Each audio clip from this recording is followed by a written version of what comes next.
अभी नीम जो है बेसिकली नीम हमारे बॉडी को बहुत यूज टू होता है, क्योंकि बचपन से हमने नीम को देखा है, नीम को खाया है, नीम की टेस्ट हमें पता है, नीम शरीर में जाके क्या एक्शन दिखाएगा ये भी हमें पता है।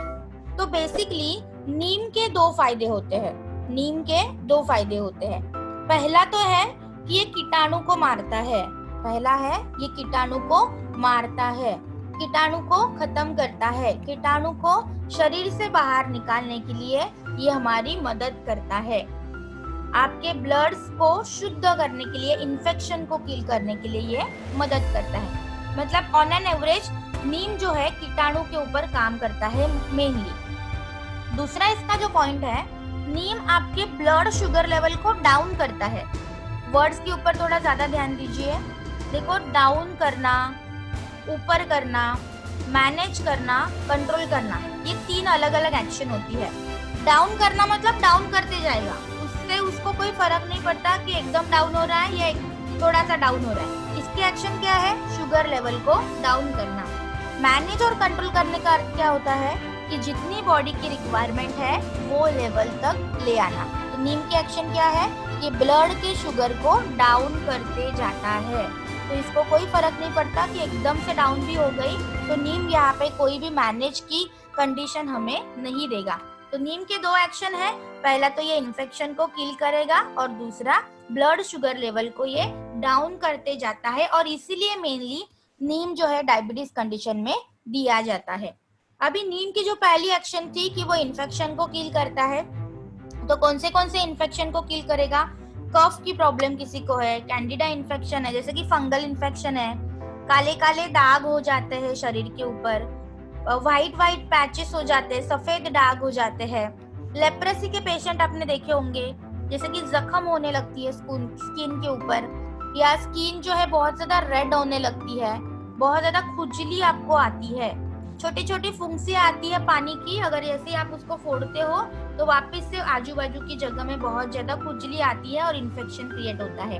स्किन एकदम से ड्राई होने लगती है। तो जो भी स्किन की बीमारियां है, स्किन का इन्फेक्शन है, उसके लिए आप ये दे सकते हो। पाइल्स की कंडीशन आपने सुनी होगी, तो पाइल्स के कंडीशन के लिए भी आपकी ये बहुत अच्छे से मदद करेगा। इसके बाद जिनको भी इंडाइजेशन की प्रॉब्लम है, जैसे कि पेट में इन्फेक्शन, फूड पॉइजनिंग बहुत ज्यादा हो जाती है, पेट में डायरिया, लूज मोशंस हो जाता है, कॉन्स्टिपेशन हो जाता है, उसके लिए भी आप ये दे सकते हो। इंसोम्निया, इंसोम्निया मतलब नींद नहीं आना। कुछ लोग ऐसे होते हैं कि जिनको नींद में बहुत दिक्कतें आती है, वो प्रॉपर नींद नहीं ले सकते हैं, तो उनके नींद को भी अच्छा करने के लिए, उनके स्लीप को मैनेज करने के लिए वहाँ पे नीम आपकी मदद करता है। इसके बाद आपने अगर देखा होगा माइग्रेन की केसेस, माइग्रेन के केसेस में हेडेक बहुत ज्यादा होता है, तो वहाँ पे हेडेक ना हो, माइग्रेन को कंट्रोल करने के लिए भी नीम यहाँ पे आपकी मदद करता है। जोड़ों का दर्द है, व्हाइट डिस्चार्ज की प्रॉब्लम है, व्हाइट पैचेस आते हैं, उसके लिए भी आप नीम जो है वो रेकमेंड कर सकते हो। तो नीम एक ऐसा प्रोडक्ट है, आप सारे कंडीशन में दे सकते हो, पर मेनली इसका काम क्या है कि इन्फेक्शन को किल करना है और ब्लड शुगर लेवल को डाउन करना है। अभी ये हो गया उसके इन्फेक्शन से रिलेटेड। दूसरा नीम का फायदा क्या है कि नीम जो है बेसिकली डायबिटीज में कैसे काम करता है। तो ये आपके जो ब्लड में, आपके खून में जो शुगर की मात्रा बढ़ने लगती है धीरे धीरे, जैसे कि डायबिटीज कैसे क्रिएट होगा आपके बॉडी में, टाइप 2 वाला स्पेशली, जैसे कि मैंने अभी खाना खाया, उसमें बहुत ज्यादा शुगर थी, बहुत ज्यादा चीनी थी, तो वो पहले जाके मेरे ब्लड में एब्जॉर्ब हो जाएगी वो चीनी। पर वो ब्लड में जब एब्जॉर्ब हो जाती है तो हमारे बॉडी से एक इंसुलिन नाम का कंपोनेंट सीक्रेट होने लगता है, जो क्या करता है, ब्लड में शुगर बढ़ने नहीं देता, और जो भी शुगर ब्लड में आई है वो शरीर को एनर्जी प्रोवाइड करने के लिए यूटिलाइज करता है। शरीर को ऊर्जा देने के लिए वो ब्लड की शुगर का यूटिलाइजेशन करता है। अगर वो इंसुलिन ने वो ब्लड को यूटिलाइज नहीं किया, वो चीनी को यूटिलाइज नहीं किया, तो ब्लड में शुगर जो है बढ़ने लगती है और वो अननेसेसरी होती है, उसकी जरूरत बॉडी को नहीं होती, जिसकी वजह से इन्फेक्शन और ज्यादा आने लगता है। अभी इन्फेक्शन क्यों आता है? क्योंकि जैसे हमें खाने की रिक्वायरमेंट होती है, तो बाहर का जो गंदगी है, जो इन्फेक्शन है, जो कीटाणु है, उनका खाना क्या है, तो चीनी है, उनका खाना चीनी है। तो जितना ज्यादा आप उनको चीनी दोगे उतना इन्फेक्शन आपके ब्लड में या आपके बॉडी में आता रहता है। इसीलिए यहाँ पे नीम का काम क्या है कि आपके ब्लड के शुगर को वो डाउन करते चला जाता है, ताकि आपके शरीर के अंदर कहीं पे भी इन्फेक्शन क्रिएट ना हो और आपकी शुगर लेवल जो है वो डाउन रहे, ताकि इंसुलिन के ऊपर ज्यादा स्ट्रेस ना आए, ज्यादा तनाव ना आए, और एक डायरेक्शन में जो है नीम यहाँ पे आपके ब्लड शुगर लेवल को कंट्रोल करने के लिए मदद करता है। इसीलिए नीम देते वक्त थोड़ा सा हमें ध्यान से देना है। नीम का ये जो डोज है ये पहले तो आपको 14 साल के बाद शुरू करना है। आफ्टर 14 ईयर्स से आपको ये शुरू करना है। नीम जो है 2 डायरेक्शन में दिया जाता है, 2 क्लासेस उसके बनाओ। पहला है डायबिटिक पेशेंट के लिए और दूसरा है नॉन डायबिटिक पेशेंट के लिए। जैसे कि मुझे कोई शुगर की तो प्रॉब्लम नहीं है, पर मुझे अगर कोई इन्फेक्शन हो चुका होगा, स्किन एलर्जी हो चुकी होगी, फिर भी मैं नीम ले सकती हूँ। तो उसके लिए डोज क्या होगा? तो पहला क्लास होगा डायबिटीज और दूसरा क्लास होगा नॉन डायबिटीज। अभी पहले हम डायबिटीज के बारे में देखेंगे कि अगर किसी को डायबिटीज है तो नीम कैसे देना है। तो जो डायबिटिक पेशेंट है उनको नीम जो है हमेशा खाना खाने से पहले देना है।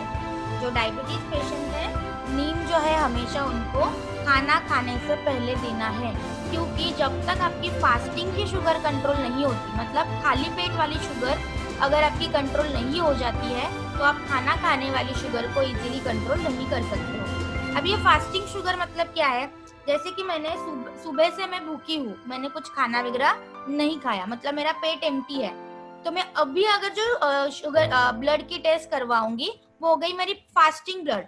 अगर फास्टिंग ब्लड में मेरी शुगर की जो लेवल आ रही है 180, 190, 200, 250, मतलब ये बहुत ज्यादा क्रिटिकल कंडीशन है, मतलब आप बहुत ज्यादा लेवल तक डायबिटीज आपके बॉडी में और ज्यादा बढ़ सकता है। अभी ब्लड शुगर लेवल कितनी होनी चाहिए? तो नॉर्मली अगर हम random sugar blood sugar check करें तो वो होनी चाहिए 100 mg। अगर 100 तक हमारी है तो वो नॉर्मल कंडीशन मानी जाती है।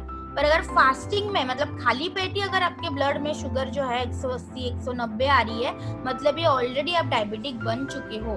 तो इसलिए हमारी फास्टिंग शुगर जो है कंट्रोल करनी है। जैसे कि अभी मैंने टेस्ट करवाई, मेरी शुगर लेवल आई 180, तो मैं डायबिटिक हो गई। और इसके बाद मैं खाना खाऊंगी तो खाने में से भी थोड़ी शुगर जाएगी और प्लीज 180 में वो वाली शुगर भी ऐड हो जाएगी। तो कितना हो जाएगा? खाने वाली की शुगर आफ्टर लंच या आफ्टर फूड वाली होगी 200 होगी, 250 होगी, 300 हो जाएगी। तो अगर आपने फास्टिंग वाली शुगर ही कंट्रोल कर दी, जैसे कि खाली पेट वाली शुगर कंट्रोल कर दी, वो अगर मैंने एकदम से 130, 120 पे अगर ला गई मैं, तो खाने के बाद वाली जो शुगर है वो ऑटोमेटिकली क्या हो जाएगी? डाउन हो जाएगी।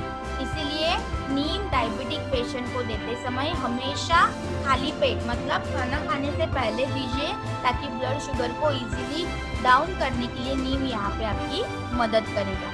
अभी जो नॉन डायबिटिक है, जिनको डायबिटीज नहीं है, उनको हमेशा ये खाना खाने के बाद में देना है। ऐसे क्यों? क्योंकि ये क्या करता है? शुगर को डाउन करता है। मान लो मेरी शुगर कंट्रोल में है, मैं डायबिटीज वगैरह, मैं डायबिटिक पेशेंट नहीं हूँ, अभी मैं अगर खाने से पहले लेती हूँ तो क्या हो जाएगा? मेरी जो नॉर्मल शुगर लेवल है वो भी क्या हो जाएगी? और ज्यादा डाउन हो जाएगी। तो मेरे बॉडी में दिक्कतें आ सकती है, कमजोरी आ सकती है, चक्कर जैसा मुझे महसूस हो सकता है, या बॉडी के मैकेनिज्म स्लो डाउन हो सकते हैं। इसलिए जो नॉन डायबिटिक है उनको खाने के बाद देना है, क्योंकि खाने से शुगर की मात्रा हमें बॉडी में आ जाती है, उसको आप इजीली कंट्रोल कर सकते हो, फिर वहां पे आपको थकावट या चक्कर जैसे महसूस नहीं होगा। इसलिए डायबिटीज पेशेंट को देते समय खाना खाने से पहले देना है, और नॉन डायबिटिक पेशेंट को हमेशा खाना खाने के बाद में ही आपको यहाँ पे सजेस्ट करना है। अभी इसके बाद इसका डोज, मतलब इसकी मात्रा क्या होगी? तो नीम की मात्रा 1 से ज्यादा कभी भी किसी को देना नहीं है। नीम कभी भी किसी को 1 से ज्यादा नहीं देना। अभी जो डायबिटिक पेशेंट में आप दोगे तो उनको रोजाना देना है, दिन में 1 ही बार देना है। रोजाना देना है और दिन में 1 ही बार देना है। जो नॉन डायबिटिक पेशेंट है, जैसे कि मुझे कुछ एलर्जी हुई है, पाइल्स की प्रॉब्लम है या माइग्रेन की प्रॉब्लम है, उस कंडीशन में मुझे 1-1 दिन का गैप रख के देना है। उस कंडीशन में मुझे 1-1 दिन का गैप रख के देना है।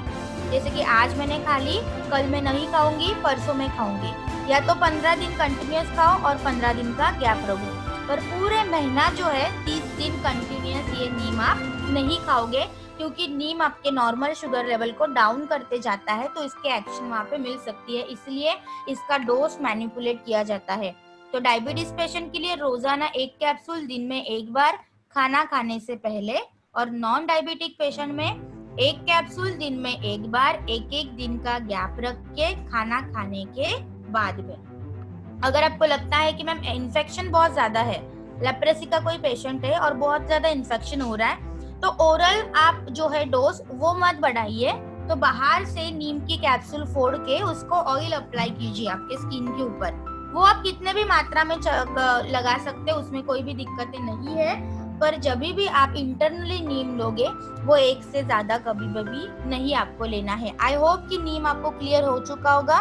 ओके, सो नीम जो है बेसिकली आपको 14 साल के बाद ही शुरू करना है।